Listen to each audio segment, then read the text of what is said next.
Oke, haleluya, puji Tuhan ya teman-teman. Sangat luar biasa kesempatan yang Tuhan berikan kepada kita pada malam hari ini. Saya kena percaya kita hadir pada malam hari ini bukan karena terpaksa, tapi karena kerinduan kita, oleh karena sukacita kita dan Tuhan. Saat ini sebelum kita memulai bunyi pertolongan,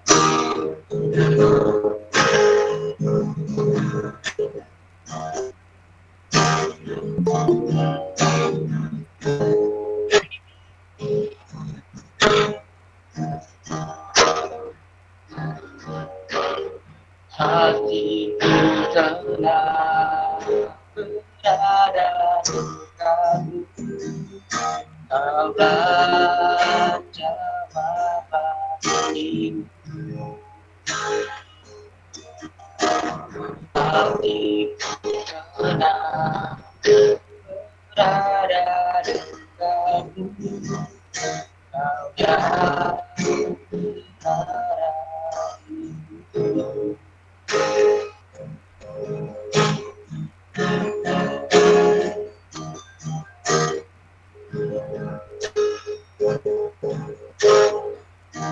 Mari kita nyanyikan dari awal ini. Hatiku tenang berada di kamu, kau tahu apa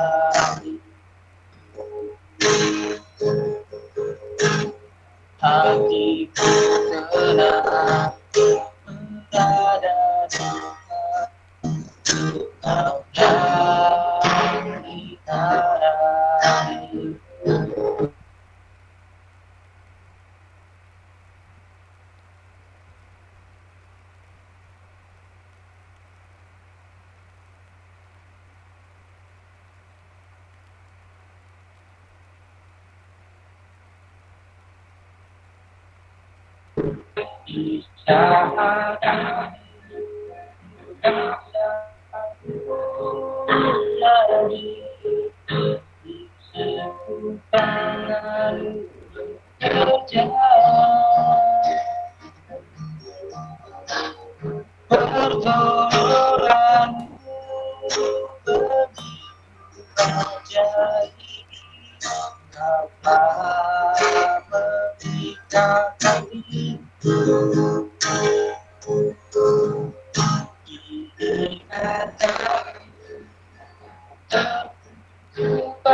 Baik, mari kita bersatu dalam doa.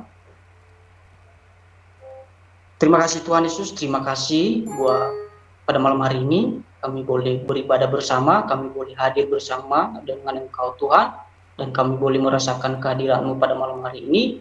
Kami boleh memuji dan menyembah Engkau Tuhan Yesus. Terima kasih Tuhan Yesus atas kesempatan yang Engkau berikan kepada kami, dan kiranya kesempatan ini dapat berkenan di hadapan-Mu dan dapat layak di hadapan. Berkati pada kami ini, dan begitu juga nanti hamba-Mu yang akan menyampaikan firman Tuhan.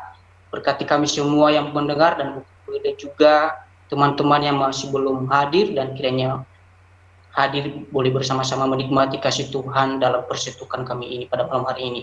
Terima kasih Tuhan Yesus, terima kasih. Kiranya kuasa dan Roh Kudus-Mu dan sukacita hanya datang dari Tuhan saja. Hanya dalam nama Yesus Kristus kami telah berdoa dan mengucap syukur. Haleluya. Amin.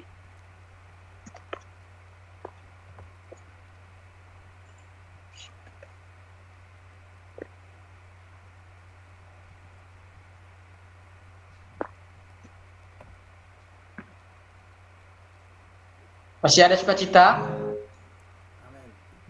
Saya tidak percaya kita semua dalam kerinduan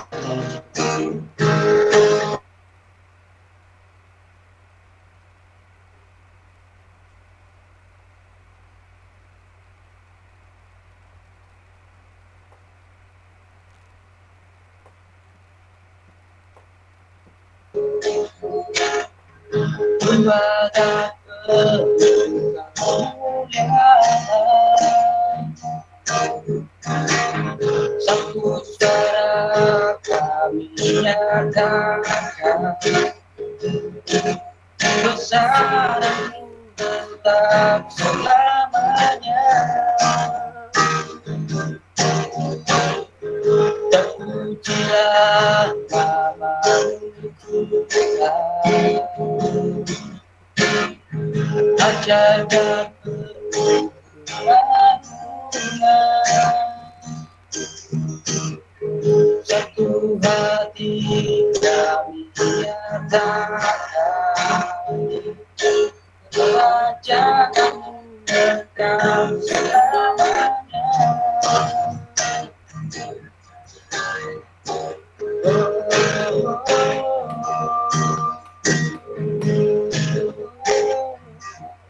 Kau beraja atas dunia,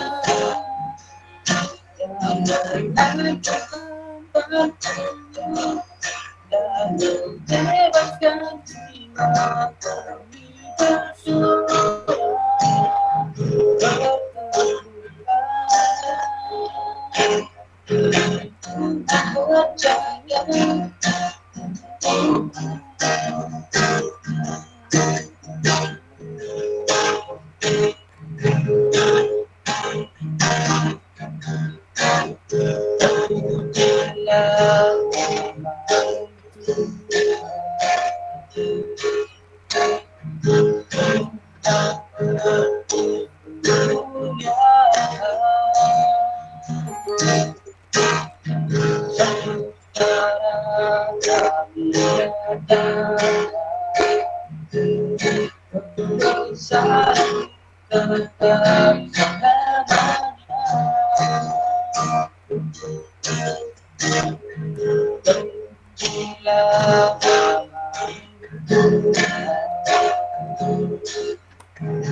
Oh,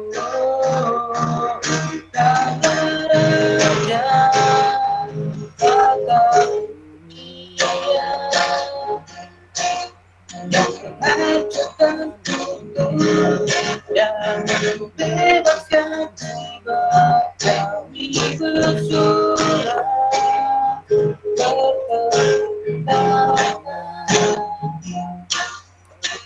Tuhan pengerjanya dan memberikan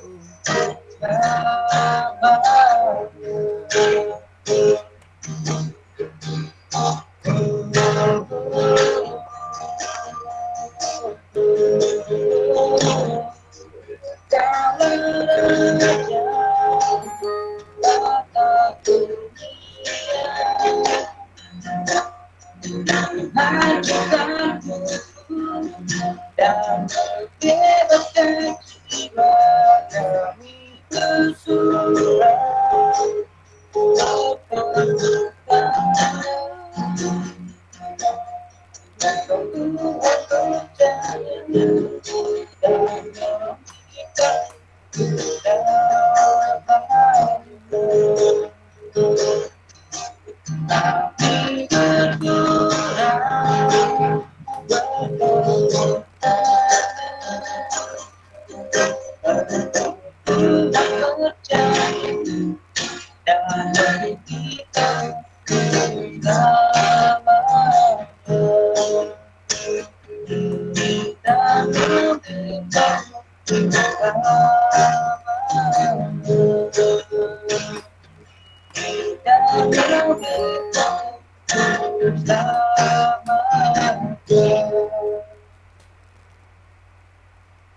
Haleluya. Baik, sebelum kita mendengar perkebunan firman Tuhan,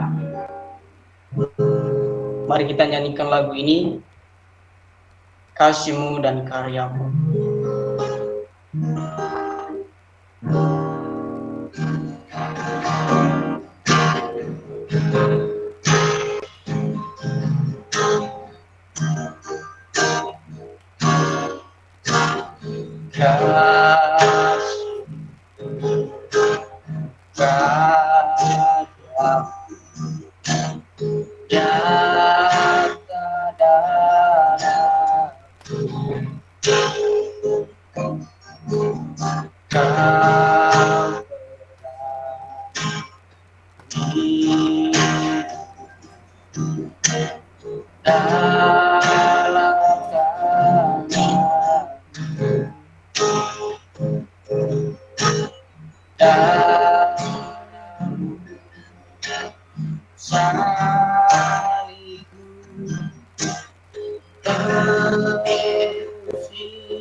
Di dalam hanya Kau Yesus,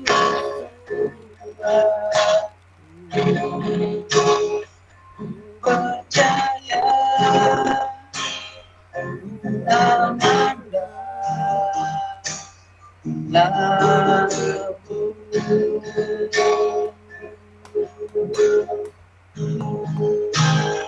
Mari kita nyanyikan dari awal, Kasih dan Karya.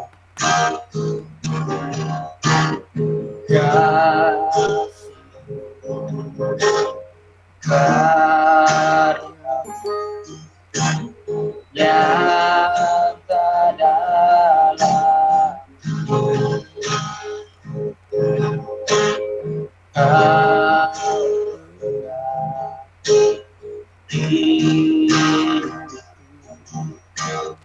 dalam tanah darahmu salibmu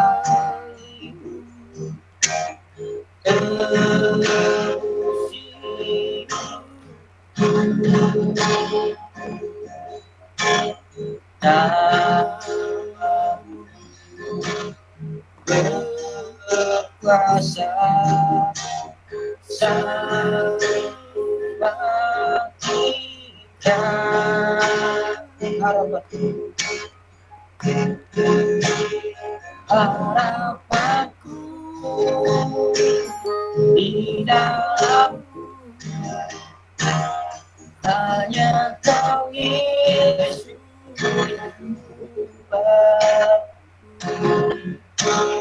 Ku percaya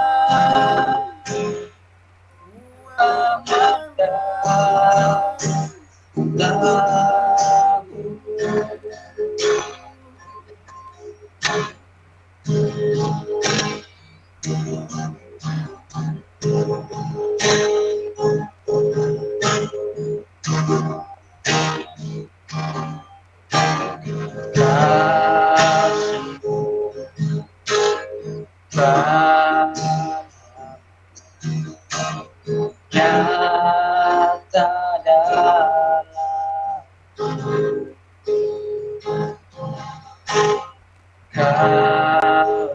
kebenaran hidup dalam tanah darahmu salibmu tersipu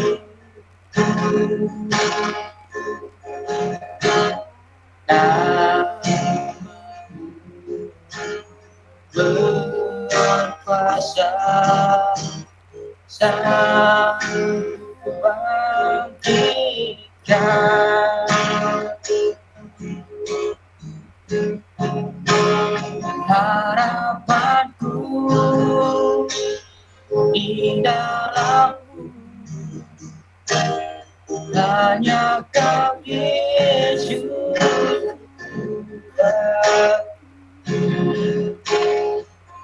Percaya ku memandang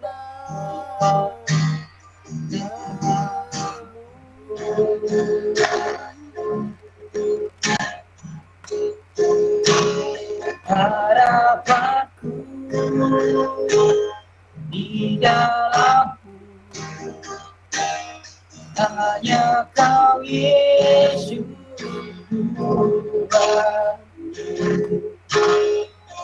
Percaya ku memandang lampu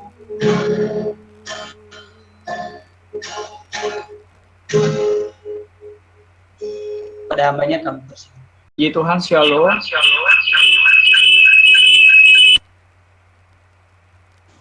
Shalom. Gimana, suara saya jelas? Jelas. Baik, sebelum kita mendengarkan firman Tuhan, mari kita bersatu di dalam doa. Tuhan Yesus, kami bersyukur di malam hari yang indah ini, bersyukur karena anugerah Tuhan yang melimpah atas hidup kami. Terima kasih Bapa yang di surga, Engkau berkati di sepanjang pemberitaan firman-Mu. Hamba-Mu yang kekurangan Tuhan, kiranya Engkau memimpin. Setiap telinga yang mendengar, Engkau yang memberkati kepada setiap mereka, supaya berakar dan berbuah di dalam setiap kehidupan kami ya Tuhan. Terima kasih di dalam nama Tuhan kami Yesus Kristus kami berdoa dan mengucap syukur. Amin.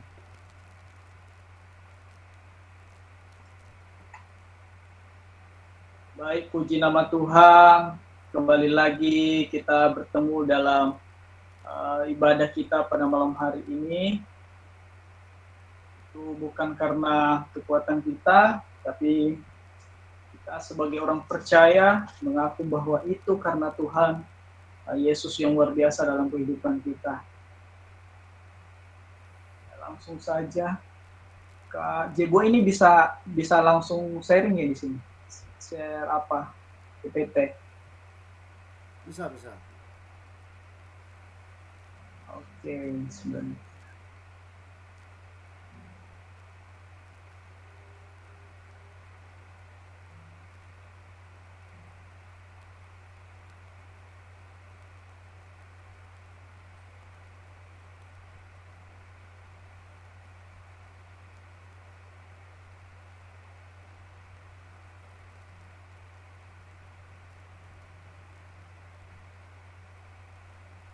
Apa kelihatan? Nggak kelihatan ya?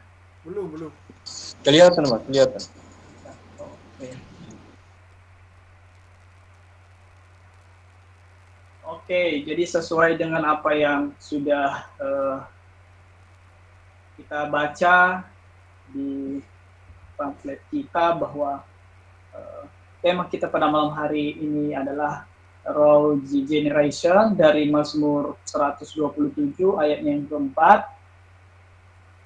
Nah, kita sedang berbicara tentang kita sebagai pemuda adalah anak panah daripada Kristus yang siap menancap di mana saja. Ya. Dari Mazmur 127 ayat yang keempat berkata, seperti anak-anak panah di tangan pahlawan, demikianlah anak-anak pada masa mudanya. Saya percaya kita masih di sini, saya lihat masih muda-muda semua ya. Dari face, dari mukanya masih segar-segar, masih belum ada yang kelihatan keriput, semuanya masih segar. Nah, berarti kita masih termasuk anak muda.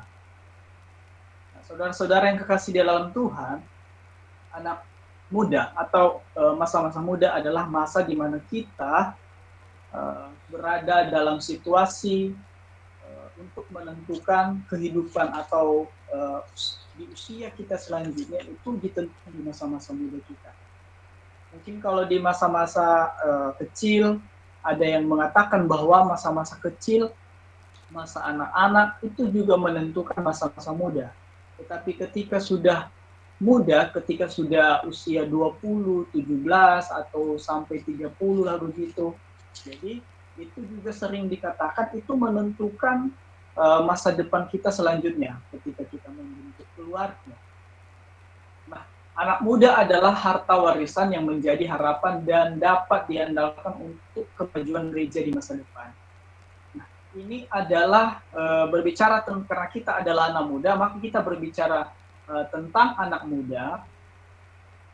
Nah, bagaimana generasi muda ini tidak yang seharusnya mereka menjadi generasi yang takut akan Tuhan, tetapi karena kita lihat di sekeliling kita itu banyak sekali godaan, cobaan, banyak yang mengiming-imingi segala sesuatu, sehingga tidak sedikit anak muda yang terjerumus di dalam pergaulan-pergaulan yang tidak sehat.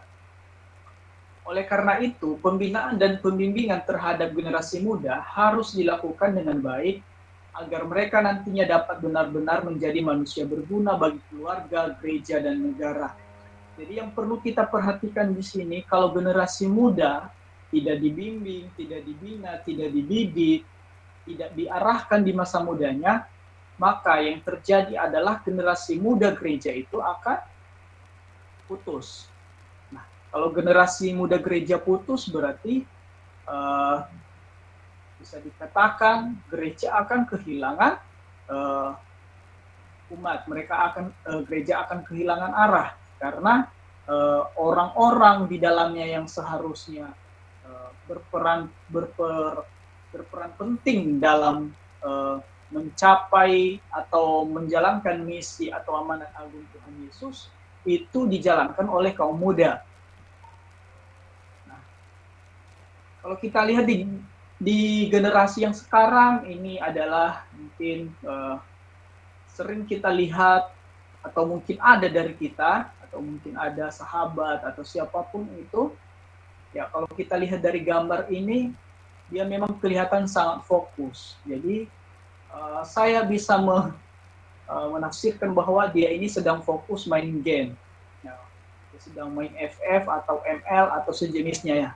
Nah, jadi sebenarnya itu tidak ada larangan untuk main seperti itu.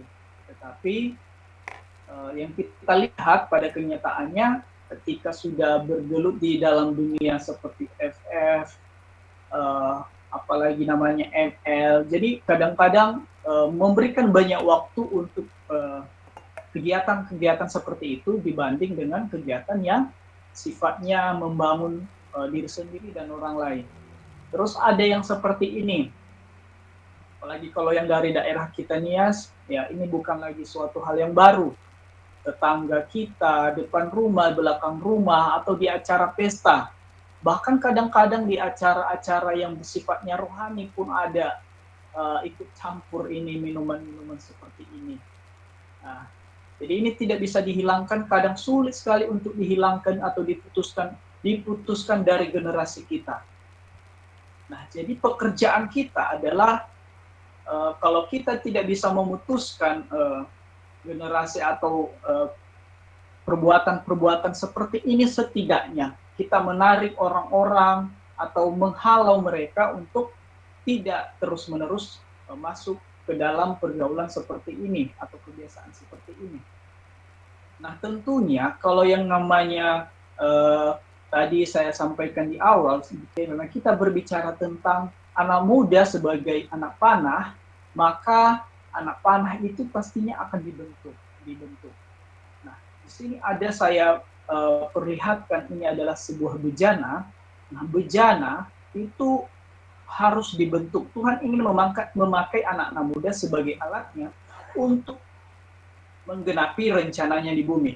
Kalau kita tidak mau dipakai, bagaimana kita bisa menjadi anak panah yang siap ditancapkan di mana sasaran yang Tuhan pilihkan untuk kita. Nah, berarti kita harus siap dibentuk. Yang pertama, kalau kita lihat karakteristik daripada anak-anak panah itu berarti dia harus tajam. Kalau tidak tajam berarti tidak menancap. Nah, jadi dia harus tajam supaya dia menancap pada titik yang akan dituju. Jadi yang perlu kita perhatikan di sini, seorang pemanah atau seorang pahlawan ketika memanah, maka tidak perlu harus bisa fokus. Tidak perlu gemetar, tidak perlu takut, tidak perlu cemas. Kenapa? Kalau seandainya seorang pahlawan itu, seorang pemegang panah itu dia gemetar atau sampai ada rasa was-was, maka tancapan atau hasil daripada tancapan panahnya itu tidak mengenai sasaran. Jadi dia harus bisa fokus, harus tenang. Nah, di sini saya tampilkan ini adalah sebuah kata yang disampaikan oleh Martin Luther, tapi dia dalam bahasa Inggris, tapi setelah diterjemahkan kira-kira seperti ini. Saya takut kalau sekolah-sekolah akan menjadi pintu neraka, kecuali mereka dengan rajin bekerja keras untuk menjelaskan firman Tuhan dan mengukirnya dalam hati para anak muda. Nah, terkadang sekolah yang kita anggap sebagai tempat untuk menuntut ilmu, tempat untuk membentuk karakter, ternyata di zaman sekarang itu banyak sekolah juga yang memang tidak lagi berfokus kepada pemberitaan firman Tuhan, karena hanya berfokus kepada pembentukan karakter atau ilmu atau iptek mengenai teknologi dan lain sebagainya, sains. Jadi sehingga ilmu pengetahuan atau firman Tuhan tidak lagi menjadi acuan penting dalam pembinaan karakter anak di sekolah. Nah, saudara-saudara yang kekasih dalam nama Tuhan kita Yesus Kristus, ujung panah haruslah runcing dan tajam. Nah, ini tajam ya, tajam karena ini digunakan sebagai sarana untuk menancapkan panah ini pada sasaran. Panah tanpa ujung panah tidak akan dapat berguna bagi si pemanah. Nah, misalkan dia melepaskan daripada panahnya, maka panahnya itu akan memang kena tapi tidak tertancap, dia akan jatuh begitu saja. Nah, ujungnya runcing ini berbicara mengenai talenta, karunia, kemampuan yang sudah Yesus berikan kepada kita masing-masing untuk menggenapi rencananya. Anak panah yang mampu mengenai sasaran Allah. Jadi setiap kita pasti punya talenta masing-masing. Kalau kita melihat di dalam diri kita, ya, talenta itu tidak hanya berbicara tentang kemampuan yang spektakuler, yang seperti orang lain lihat, seperti main piano, main gitar, atau main voli, main basket, atau dan lain sebagainya yang sering ditampilkan di depan umum, tetapi talenta ini banyak hal, bisa itu dalam kepemimpinan. Jadi tidak hanya terlihat kepada apa yang bisa kita lakukan di depan umum, tapi ketika kita bisa misalnya mengorganisir sebuah organisasi, itu sudah talenta. Ketika kita bisa memimpin, itu adalah sebuah talenta, itu sebuah karunia yang diberikan Tuhan kepada kita. Nah, jadi setiap talenta, setiap karunia yang Tuhan berikan kepada kita, itu kita harus pergunakan secara maksimal. Nah, bagaimana caranya? Nah, kita harus memanfaatkannya secara maksimal. Kenapa kita sering tidak menggunakan talenta itu secara maksimal? Karena pertama kita merasa ragu-ragu, kita takut dibully, kita takut salah, misalnya. Jadi saya sendiri, misalnya, saya berusaha untuk bisa main gitar dari SD, SMP, SMA, sampai sekarang juga tidak bisa. Nah, itu adalah hal yang sulit, karena memang mungkin saya sering mengatakan pada diri saya, mungkin ini bukan bagian saya. Ya, mungkin ini bukan bagian saya yang Tuhan taruhkan di hati saya. Jadi pas masih SMP saya belajar kunci G.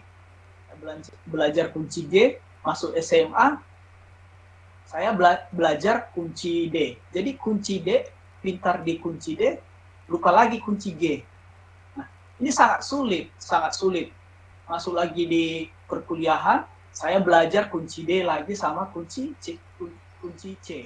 Nah, saya mahir di kunci C dan D, saya lupa kunci G. Nah, ini adalah hal yang sulit untuk saya bisa lakukan. Jadi saya memikirkan bahwa tidak usah memaksakan apa yang memang bukan menjadi bagiannya kita. Karena sama seperti sering kita dengar bahwa setiap tubuh itu memiliki fungsi masing-masing. Kalau misalnya tangan, ya dia mempunyai fungsi untuk mengambil sesuatu. Kalau dia mata, dia punya fungsi masing-masing. Karena tangan tidak mungkin bisa melihat. Nah, yang melihat itu adalah mata. Mata tidak mungkin bisa mengambil karena mata hanya bisanya melihat. Nah, buat apa punya mata kalau tidak punya tangan? Nah, jadi di sini artinya setiap masing-masing itu memiliki bagiannya masing-masing supaya itu bisa saling melengkapi, saling bekerja sama. Sama seperti tangan tadi, kalau mata bisa melihat berarti ada kaki yang menggerakkan untuk bisa mengambil, lalu tangan menyodorkan tangan untuk mengambil karena mata sudah melihat. Nah, saudara-saudara yang kekasih dalam nama Tuhan, kalau yang pertama tadi kita sebagai anak panah itu harus tajam, kita harus tajam. Berarti kita juga harus tajam baik itu dalam memberitakan firman Tuhan. Kita harus tidak perlu ini karena rata-rata karena ada keraguan-raguan di dalam kehidupan kita. Untuk menjadi anak panah yang tajam, kita perlu mengasah kemampuan dan karakter dan kepekaan kita. Lewat inilah secara otomatis karunia yang Tuhan berikan akan berfungsi menolong, menghibur, dan membangun orang-orang di sekitar kita. Lalu untuk menjadi anak panah yang lurus itu, tidak ada cara lain selain menjaga hati, tetapi tetap lurus di hadapan Tuhan. Pasti kita pernah mengalami di mana hati kita merasa bengkok, pasti. Nah, walaupun orang yang memang betul-betul tekun di dalam Tuhan, pasti ada pikiran dia sempat terlintas di pikiran dia untuk melakukan sesuatu hal yang kotor. Nah, tapi di sini kita ketika kita ada di dalam genggaman Tuhan, ketika kita ada di dalam genggaman Tuhan yang besar itu, maka dia akan mengarahkan kita. Kalau misalnya kita ke kiri, dia akan menegur kita. Jadi ada kemungkinan ada dua teguran yang Tuhan berikan biasanya. Kalau bukan teguran yang lembut, ya teguran yang keras.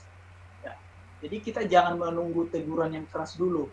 Nah, kalau Tuhan sudah menegur kita secara lembut, ya kita usahakan untuk bisa menuruti daripada kita ditegur secara keras. Nah, yang kedua di sini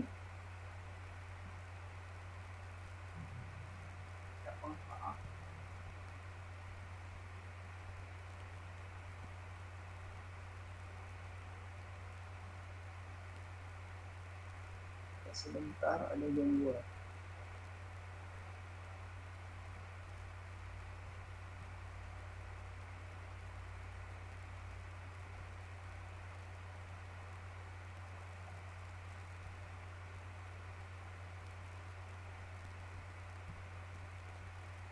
Oke, yang kedua itu adalah harus seimbang. Nah, di sini harus ada keseimbangan. Nah, kenapa itu harus seimbang? Nah, karena kita lihat bahwa kalau dipanah itu dia mempunyai seperti bulu di sisi kiri kanan. Di sini tadi ada gambarnya di atas. Coba kita lihat. Di situ seperti ada bulu, sebenarnya ada di bagian ujungnya lagi. Jadi di situ ada bulu di ujungnya. Jadi di situ adalah fungsinya adalah untuk menyeimbangkan daripada anak panah itu. Jadi di sini juga kita diminta untuk seimbang. Seimbang di sini artinya kehidupan spiritual dan jasmani kita itu harus berjalan seimbang. Kita tidak mungkin melayani di gereja, tetapi tidak melayani, misalnya tidak melayani keluarga, tidak melayani saudara. Kita tidak mungkin melayani terus tanpa berdoa atau tanpa ada istirahat. Jadi tidak ada seperti itu. Jadi kedua-duanya harus seimbang. Kita mungkin sibuk mencari uang, tetapi kita tidak punya waktu untuk bersekutu secara pribadi dengan Tuhan. Jadi hal-hal ini sebenarnya harus kita perhatikan, harus perlu diseimbangkan. Saat anak panah tajam, lurus, terarah, dan seimbang, kita juga harus mengerti bahwa ada waktu di mana anak panah harus ditarik jauh ke belakang untuk dilesetkan menuju sasaran.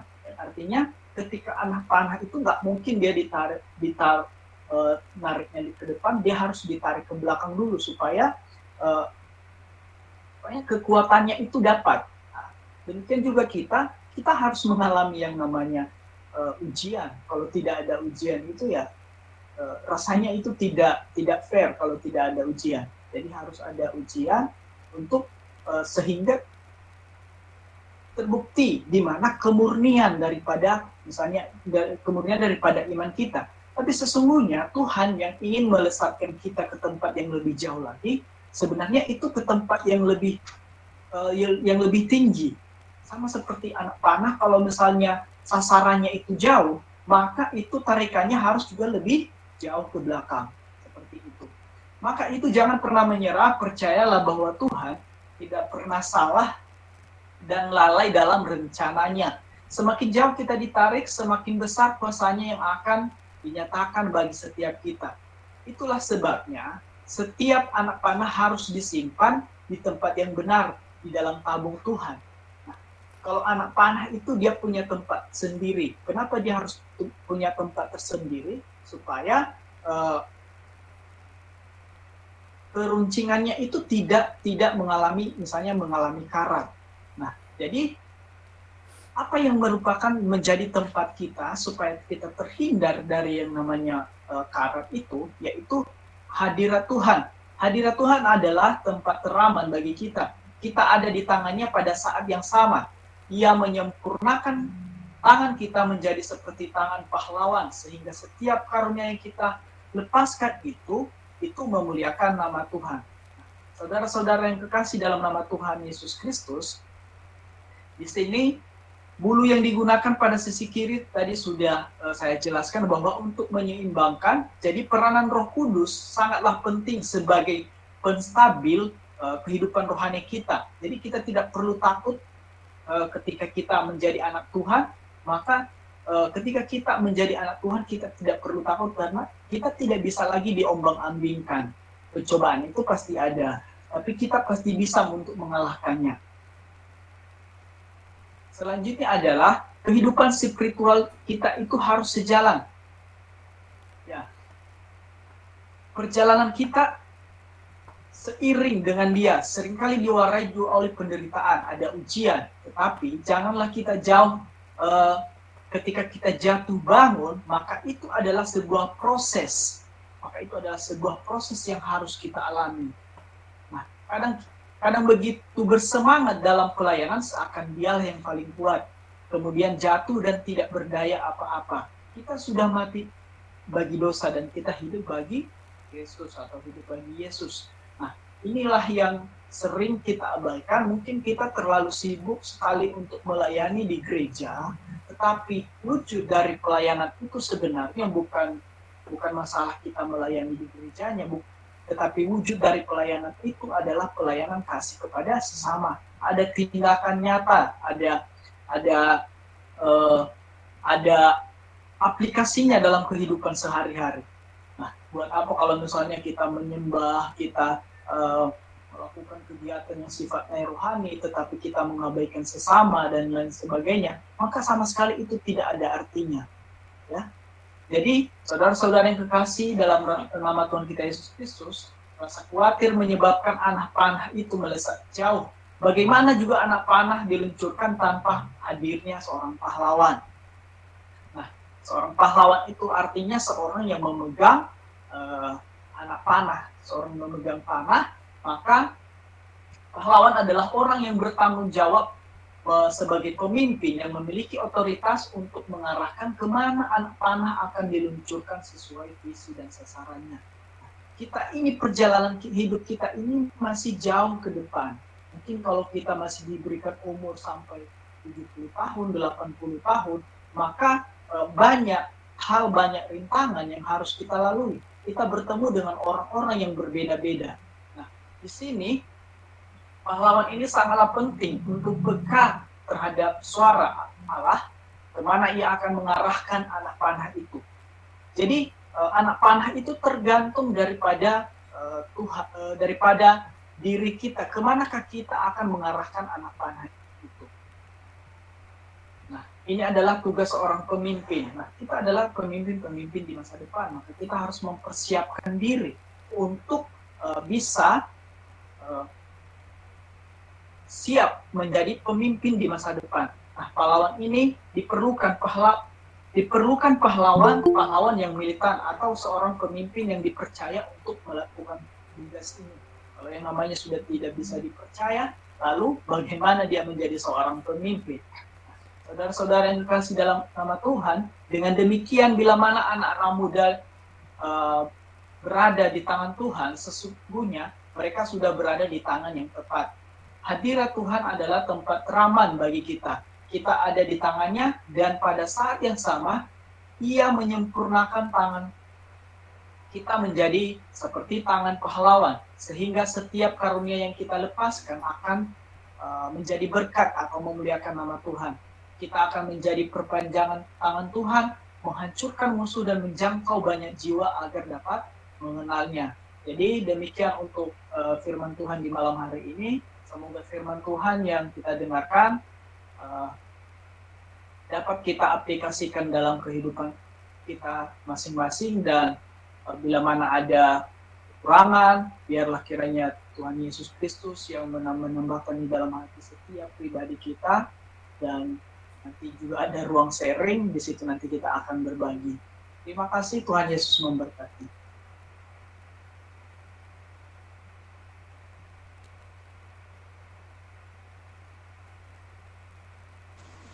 Oke, terima kasih buat firman Tuhan yang disampaikan oleh hambanya. Mari kita menjadi anak muda yang panah, yang kuat, tanpa cemas, tanpa khawatir. Jadi ada beberapa firman Tuhan yang telah disampaikan oleh hambanya, dan kiranya kita boleh aplikasikan dan kiranya kita renungkan kebenaran firman Tuhan yang disampaikan kepada kita pada malam hari ini. Untuk itu kita masuk dalam pokok-pokok doa yang dipimpin oleh saudari kita Fuyan Guru. Dipersilakan. Mari kita berdoa bersama-sama. Segala ungkapan syukur hanya kepadamu ya Tuhan. Pada saat ini kami sangat bersyukur atas kekuatan, kesehatan yang boleh Engkau berikan kepada kami. Terima kasih Tuhan atas berkat-berkat-Mu yang boleh kami terima, yang boleh kami nikmati di sepanjang hari ini. Kami juga sangat bersyukur Tuhan, di mana pada malam hari ini kami boleh melaksanakan ibadah persekutuan kami dalam komsel ini. Terima kasih Engkau telah berkati kami anak-anak-Mu. Engkau telah memberi kepada kami kekuatan, kesehatan, kemampuan. Terima kasih buat hamba-Mu yang akan melayani, yang sudah melayani pada malam hari ini. Terima kasih Tuhan, pada saat ini kami boleh menaikkan setiap pokok-pokok doa kami ke dalam tangan-Mu. Pada saat ini Tuhan, kami sangat bersyukur dan bersukacita di hadapan-Mu atas kasih dan karunia-Mu yang boleh kami rasakan. Pada saat ini juga Tuhan, kami berdoa buat bangsa dan negara kami yang terpapar COVID-19 ini. Tuhan, semuanya itu kami serahkan ke dalam tangan-Mu Tuhan. Kami yakin dan percaya segala sesuatu yang terjadi di dalam bangsa negara kami ini semuanya itu ada di dalam kendalinya tangan Tuhan. Kami percaya Tuhan bahwa kami bisa beraktivitas seperti biasa, kami bisa bertemu dengan saudara-saudari kami seperti biasa. Kami yakin dan percaya Tuhan di balik semuanya ini ada hikmat yang luar biasa yang sudah Tuhan persiapkan bagi kami. Bapa yang baik, pada saat ini juga Tuhan kami berdoa buat saudara kami Agusman Tuhan, di mana Tuhan kami berdoa buat orang tuanya yang ada di Pulau Nias. Engkau berkati Tuhan, berkati usaha pekerjaan, Engkau beri kekuatan kesehatan Tuhan kepada anggota keluarga yang sudah ditinggal Tuhan. Engkau tuntun pimpin kehidupan mereka, segala sesuatu kebutuhan dan keperluan yang dibutuhkan, biarlah semuanya itu Tuhan sediakan tepat pada waktunya. Berkati masa-masa perkuliahan saudara kami Agusman Tuhan, berkati pelayanan Tuhan, di mana juga pada saat ini dia dalam keadaan kurang enak badan. Engkau berkati Tuhan, Engkau jamah, pulihkan, berikan kekuatan baru, kesehatan baru, sukacita baru, sehingga Kak Agusman boleh melakukan pelayanannya seturut dengan kehendak-Mu. Engkau pakai secara luar biasa Tuhan, kami yakin dan percaya bahwa penyembuhan hanya ada di dalam Tuhan. Engkau berkati obat-obat yang dikonsumsi, Engkau berkati makanan minuman Tuhan, sehingga semuanya itu menjadi sumber kesembuhan buat saudara kami Agusman. Tuhan, berdoa juga Tuhan buat kami yang akan menghadapi UTS minggu depan ini Tuhan. Engkau berkati kami Tuhan, beri kami kemampuan, beri kami daya ingat yang luar biasa Tuhan, sehingga setiap soal UTS yang diberikan oleh dosen-dosen kami, boleh kami mengerjakannya itu dengan takut akan Tuhan. Kami percaya Tuhan bahwa kami bisa melakukan semuanya itu dengan penuh keyakinan dan dengan penuh kepercayaan daripada Tuhan. Bapa yang baik, kami juga berdoa buat saudari kami, Arlis Tuhan, di mana Tuhan lehernya sakit sekali. Engkau berkati Tuhan, Engkau jamah pulihkan, Engkau beri kekuatan kesehatan baru Tuhan, sehingga Kak Arlis boleh beraktivitas seperti biasa dan dia boleh merasakan kasih dari Tuhan dengan luar biasa. Kami percaya Tuhan bahwa penyakit Kak Arlis boleh sembuh di dalam nama Tuhan kami Yesus Kristus. Tuhan, kami juga berdoa buat kedua orang tua kami yang kami tinggalkan di kampung halaman kami masing-masing, dimanapun mereka berada pada saat ini Tuhan. Engkau berkati sanak saudara kami, adik-adik kami yang lagi sekolah. Engkau tuntun, bentuk mereka Tuhan seturut dengan kehendak-Mu. Jauhkan mereka dari segala mara bahaya, lepaskan mereka daripada yang jahat Tuhan. Biarlah kasih penyertaan Tuhan yang selalu mereka rasakan setiap saat. Berdoa Tuhan buat anak-anak-Mu yang sudah terlibat dalam pengurus Komsel dan NYG Tuhan. Engkau berkati anak-anak-Mu Tuhan, Engkau terus pakai, Engkau terus beri kemampuan, Engkau terus beri kesehatan Tuhan. Terima kasih buat mereka yang telah membentuk Komsel-Komsel ini Tuhan. Biarlah lewat Komsel ini kami boleh diberkati, kami boleh bertumbuh sesuai dengan yang dikehendaki Bapa. Engkau berkati NYG Tuhan Yesus, Engkau beri pertumbuhan sehingga kami menjadi anak-anak yang luar biasa, anak-anak yang menjadi berkat dimanapun kami berada. Bapa yang baik, masa-masa studi kami, masa-masa perkuliahan kami Tuhan, bahkan pelayanan kami serahkan semuanya ke dalam tangan Tuhan. Kiranya Tuhan yang selalu campur tangan untuk bersama-sama dengan kami, sehingga semuanya itu boleh kami laksanakan, boleh kami melakukannya dengan penuh sukacita, dan dengan penuh keyakinan di dalam Engkau. Terima kasih Tuhan, kami serahkan kegiatan kami, aktivitas kami, kehidupan kami berikutnya ke dalam tangan Tuhan. Biarlah Tuhan yang terus memberkati kami, yang terus memberi kami kemampuan, yang terus memakai kami, membentuk kami seturut dengan kehendak-Mu. Terima kasih buat hamba-Mu yang sudah menyampaikan kebenaran firman-Mu Tuhan. Biarlah kami sebagai anak-anak muda boleh menjadi panah yang luar biasa yang dipakai oleh Tuhan dan yang menjadi berkat dimanapun kami berada. Terima kasih Tuhan, terima kasih. Inilah doa kami serahkan ke dalam tangan Tuhan. Hanya di dalam nama Bapa kami berdoa dan bersyukur. Haleluya. Amin.